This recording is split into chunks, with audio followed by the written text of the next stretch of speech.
Hola, soy Sofía Guajardo, feliz de estar aquí con ustedes. Soy tanatóloga.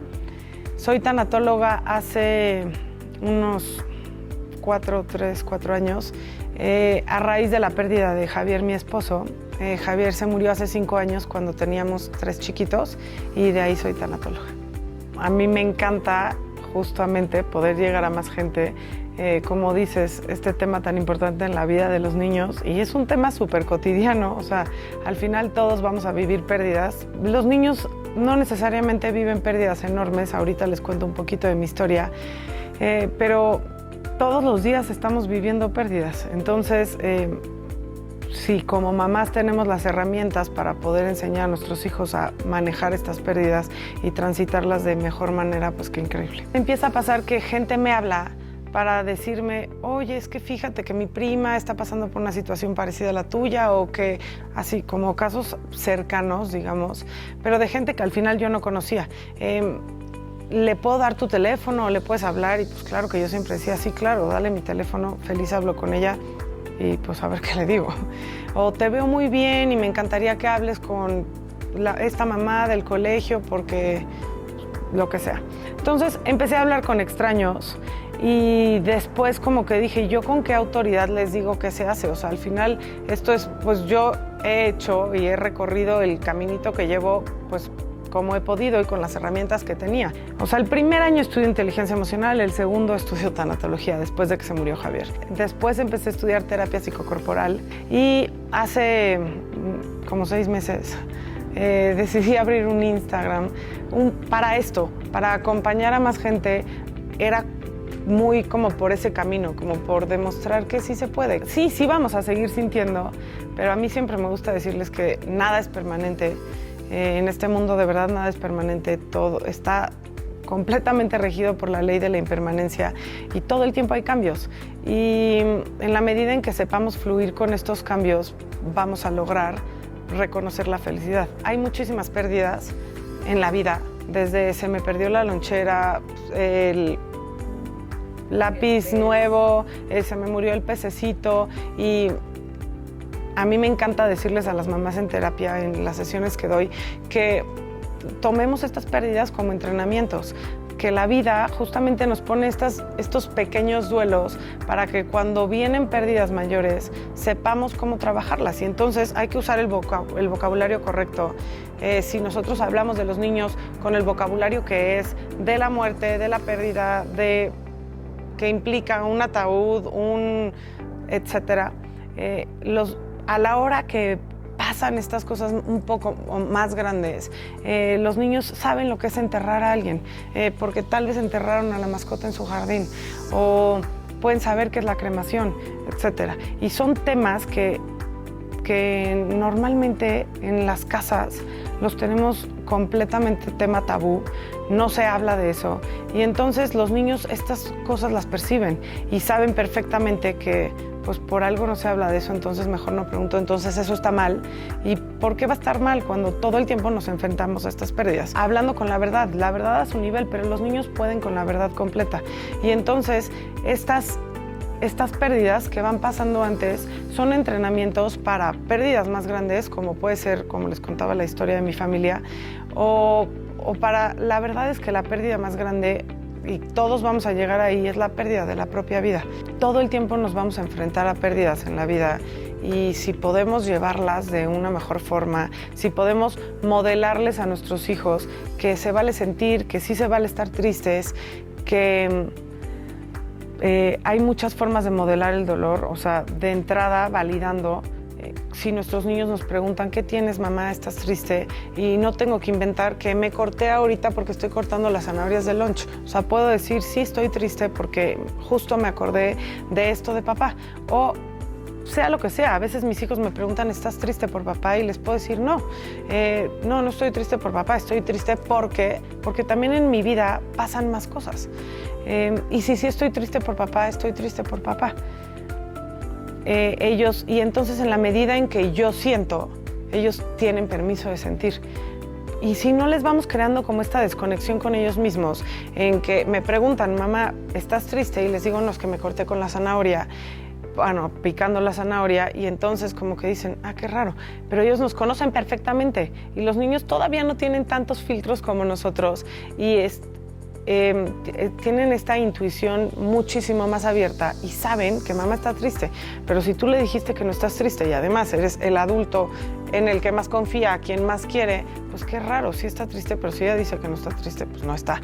Y luego pasan 2 semanas y nos vuelve a preguntar algo y le volvemos a decir que no y nos la vivimos negando o hablando a medias, hablando con los adultos de nuestro alrededor y ellos medio escuchan y van hilando y van formando una historia que ni siquiera es la historia real y entonces nos vuelven a preguntar y volvemos a negarlo y entonces ¿qué pasa? Volvemos a crear esta desconexión porque otra vez yo estaba seguro que mamá está triste o que esto está pasando y mamá dice que no y yo confío plenamente en ella y además todo el tiempo les decimos que siempre les decimos la verdad y somos confiables para ellos, o sea, ellos no ven más allá de nosotros. Entonces, ¿qué pasa? Les empiezo a enseñar que no confíen en ellos, que no confíen en su propia intuición, porque ellos sabían, pero yo les dije que no era cierto. Esto que sientes es lo mismo que nuestros hijos sienten cuando empiezan a relacionarse con el mundo de afuera y empiezan a entender cómo funcionan las cosas y cuáles son las reglas alrededor de. Entonces, les estamos transmitiendo que alrededor de los temas de la muerte, ¿cuáles son las reglas? Pues de esto no se habla. Entonces, mejor ni preguntes, no sientas porque pues no está bien sentir, no está bien llorar, porque yo vi a mamá llorar y se hizo la que no estaba llorando, o llora a escondidas. Claro que no queremos enfrentar a nuestros hijos a estas situaciones de dolor extremas, pero sí tienen que saber cuál es la realidad. Y de estos enfrentamientos surgen muchísimas dudas. Y ahí vamos a estar nosotros para resolverlas. Si te cuento un poco de mi historia, llevé a los niños al velorio de su papá y en ese momento surgen muchas dudas. En la mente de los niños, la muerte es un monstruo, son gusanos, son calacas. Y su papá no se había convertido en un monstruo, ni en un gusano, ni estaba lleno de gusanos, ni era una calaca. Entonces, había pasado un día y lo pudieron ver perfectamente y de ahí surgen dudas como mamá, pero ¿por qué papá no tiene cuello? Y entonces ya como que les explico, no, porque está acostado, ves, si yo me acuesto tampoco tengo cuello. Y me veían y me decían, no, pero sí tienes cuello. Entonces ya como que entran estas bromitas sanadoras en las que yo les decía, no, ve al Abu, papá estaba mucho más gordo que yo, ve al Abu, el Abu no tiene cuello casi. Y entonces ya como que se reían. Y bueno, hay que anticiparlos a lo que van a ver, porque claro que sí son escenas fuertes. Yo ese día les expliqué qué había pasado en la mañana. Javier se murió y ya ese día yo me fui al hospital y todos los trámites. Y cuando volví a mi casa, volví en la noche, ya se habían acostado. Ya me habían ayudado a acostarlos. Y a la mañana siguiente, pues los llamé a mi cuarto, traje a mi chiquita a mi cama, que hay que participar, o sea, toda la familia tiene que estar presente, porque al final esto es, claro que ella también era parte de la familia y ocupa un lugar importante en la familia, por más que no me fuera a contestar. Entonces, y hoy me hubiera preguntado, yo no estaba ahí, y me encanta poder decirle, claro que estabas ahí, y estabas ahí sentada, y yo te estaba cargando y te expliqué lo mismo que les expliqué a todos. El cuerpo de papá se descompuso porque su corazón se descompuso, y si tu corazón ya no funciona, tu cuerpo no puede funcionar. Hay partes del cuerpo que son súper importantes para que tu cuerpo pueda funcionar. Si tu corazón no sirve, si tus riñones no sirven, si tu hígado no sirve, tu cuerpo ya no puede funcionar. Entonces el cuerpo de papá se descompuso. Las analogías sirven, pero hay que tener cuidado porque también a veces confunden. Entonces yo en este caso sí les dije, es como un reloj que se le acabó la pila y sin pila el reloj no puede servir. Como que algún ejemplo habíamos tenido de eso, porque también hay que usar como las cosas de la cotidianidad y entonces entendieron muy bien eso. Pero ¿y dónde está papá? Entonces les tuve que decir, hay tanta gente que nos quiere tanto y que quería tanto a papá, que nos quieren acompañar y nos quieren venir a decir te quiero mucho y estoy contigo, pero no caben en nuestra casa ni tantas flores ni tanta gente. Y nos han mandado muchísimas flores y vamos a ir a un lugar donde va a estar el cuerpo de papá, y ya les expliqué, va a estar en una caja donde se pone el cuerpo y ahí vamos a estar nosotros para toda la gente que quiere venir a darnos un abrazo y a decirnos que nos quiere mucho. Todos los colores significan algo y el color negro significa te quiero mucho y quiero estar contigo. Ustedes no se tienen que vestir de negro, pero va a haber mucha gente vestida de negro, porque todas estas cosas impactan. Y entonces llegar a un lugar enorme con 5 millones de flores y muchísimas personas y todos vestidos de negro, como que sí es, ¿qué está pasando?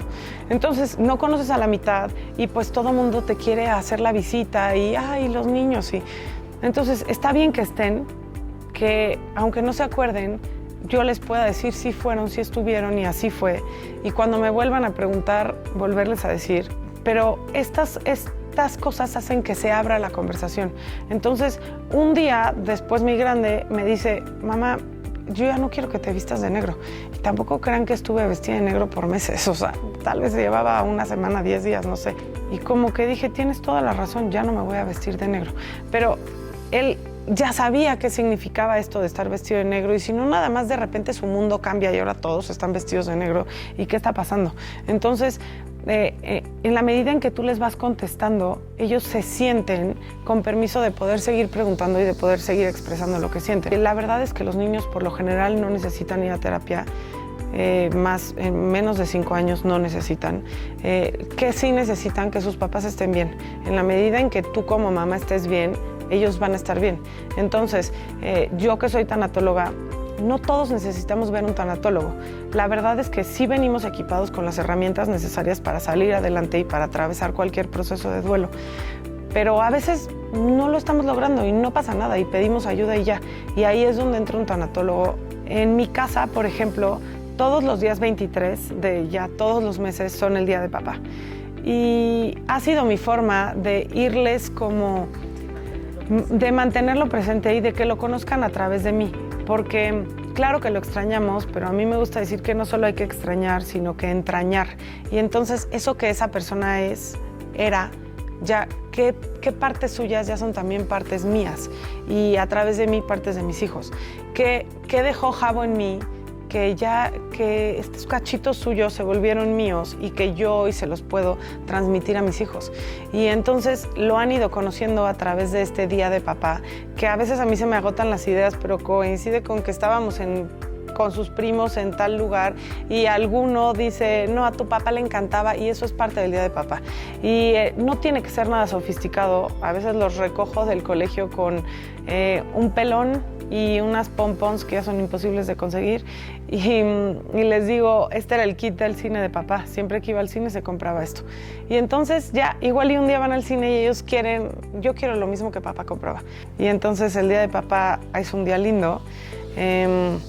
Y además involucras a la gente de alrededor y entonces vamos abriendo el cariño de la gente que tenía Jabo, que ahora le encanta tenerlo con sus hijos y conmigo. Entonces hay que ofrecer ayuda puntual y nosotros saber recibirla. Y esta es la red de apoyo. Como les decía, ver un tanatólogo no es a fuerza y no es algo que va a ser muy recurrente, tal vez con unas cuantas sesiones todo va a mejorar y hay que nada más, es como drenar la herida. ¿Cuál es la mejor forma de drenar la herida? Hablar. Y lo que necesitas es sentir para atravesar el dolor. Entonces, por eso hablas con un tanatólogo. Tengo muchos cuentos que recomendarles, un manual de duelo, etc. Mis redes sociales son sof_tanatóloga. Y ahí comparto lo que va pasando en mi día a día de repente, que creo que les puede servir, o algo que yo leo y que en su momento le hubiera mandado a mi cuñado, así de, ve esto, sentí lindísimo al leerlo, me sirvió, o a su mamá o a mi hermana, y ahora lo comparto nada más, ni siquiera en su momento, igual y lo seguía viendo y lo compartía como en este núcleo, pero si lo puedo compartir y abrirlo más para que llegue a más gente, entonces pues me encanta. Si alguien puede ayudarle, yo feliz de hacerlo.